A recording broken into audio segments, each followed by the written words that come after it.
So here are my notes for drawing the arm and arm anatomy in general. So the first thing to know is how the arm is connected to the body itself. Here's a simple quick sketch of the front of the body, and at the ends of basically your collarbone is where the arms come from. And from the back, it would be the end of the scapula, because the scapula kind of hooks into the collarbone, making this kind of oval shape, as you can see here, that creates kind of an area for your traps, your neck, and where your humerus would be under that. Another thing that's important to know about the scapula is that when you move your arm up or down or out, it actually moves along your rib cage. And you can feel this by touching one of your scapulas and moving that arm up and down. And you'll notice that the scapula goes away from where your arm is, or where your hand is, sorry. This next sketch I'm doing is just a more detailed, more anatomically correct sketch of the front of the collarbone and scapula. The rib cages are wrong. I just drew 3 just to indicate that it's the rib cage, but the scapula and the collarbone, I'm trying to be as accurate as possible. And you can see the shape of the hook where the scapula kind of has a space for the humerus or upper arm bone to kind of be connected. Next thing to talk about are the muscles, and the pec actually has a little piece that connects to your humerus, which is then covered by your deltoid. So that's an important thing to know, because you can feel your chest stretch and move up when you put your hand up. You'll notice that your chest itself moves up with your hand.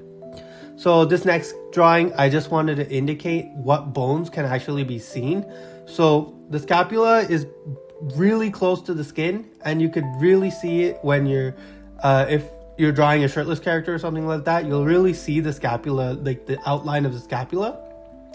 And that's the same thing for the collarbone itself. So I wanted to do a simple drawing first just to get my shapes right, and then I'm doing the anatomical parts.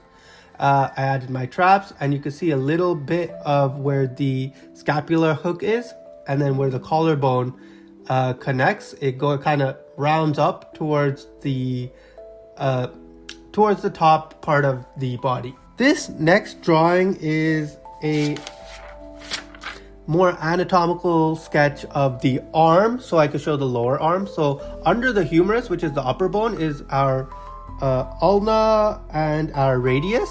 So the radius is on the thumb side and the ulna is on the pinky side.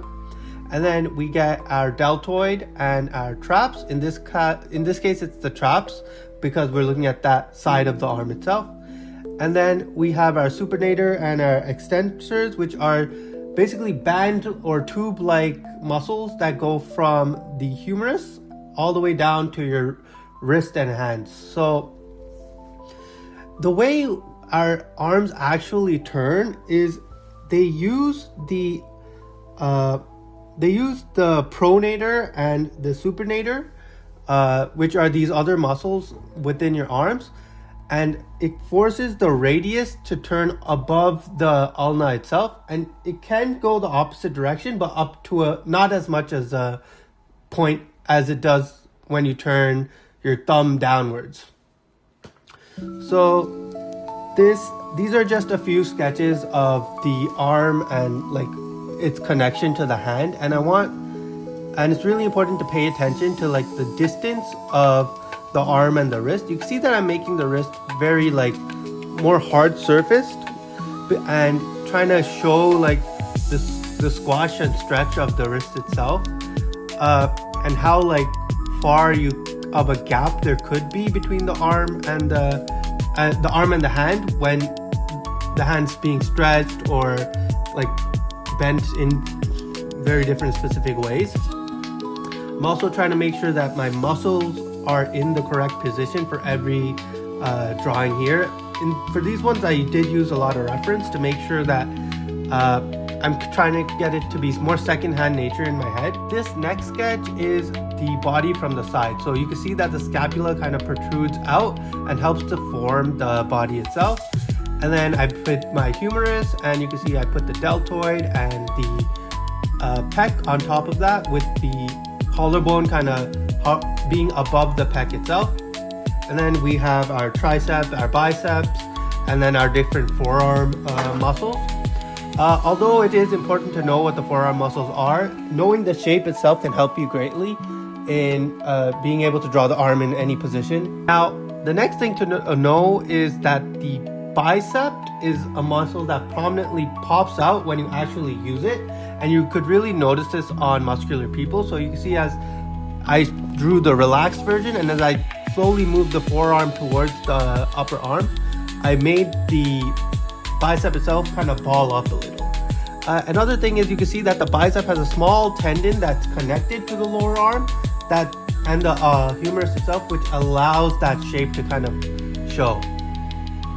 Now, here's another anatomical sketch of the arm in another position, more with the palm facing us.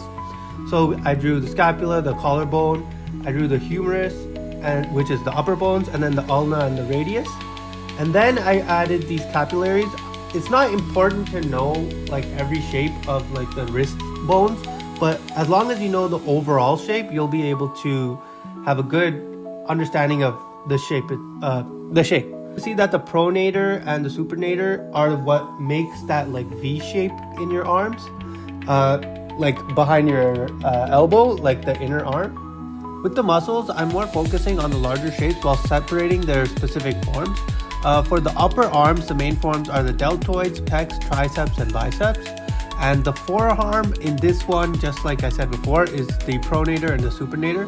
You do have a lot of other flexors and other muscles that allow your hand to kind of move and flex, but for the inner elbow area, the supinator and the pronator are like the ones that create that actual identifiable V shape.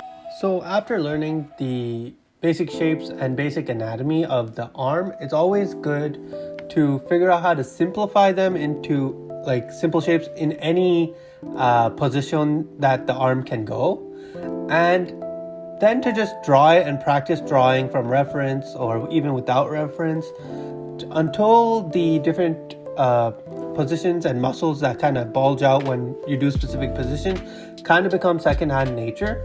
The main ones I think is always best to think of is just the bicep and the forearm. Like the area of the pinky is usually bulges out more than the side of the thumb, and you could rotate. And just using those, you could kind of understand the positions of the arm itself.